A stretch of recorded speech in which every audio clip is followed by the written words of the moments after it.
रोज ऐकतो, रोज वाचतो कुठेतरी आपण कोणीतरी कोणाचा तरी सत्कार केला. रोज वाचतो, रोज ऐकतो कुठेतरी आपण कोणीतरी कोणाचा म्हणे बलात्कार केला. पण बलात्कार करणाऱ्या लिंगाच्या वखवखलेपणाची बातमी होत नसते मित्रा.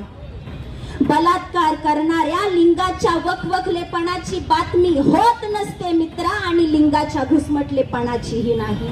हा, घुसमटले मनच म्हणायला हवं ना ते. असं अचानक उफाळून येणारं कॅथर्सिस असतं म्हणे ते. असं अचानक दाटून आलेलं कसलं तरी सल असतं म्हणे ते. मग असं अचानकच कुणावर तरी चढू वाटतं म्हणे. मग बरोबर आहे मित्रा तुझं, बरोबर आहे मित्रा तुझं. चूक तिची आहे, तुझी नाही. चूक तिची आहे, तुझी नाही. ती कमी पडते तुझ्या एकाच लिंगाचे दशावतार सहन करायला. चूक तिची आहे, तुझी नाही.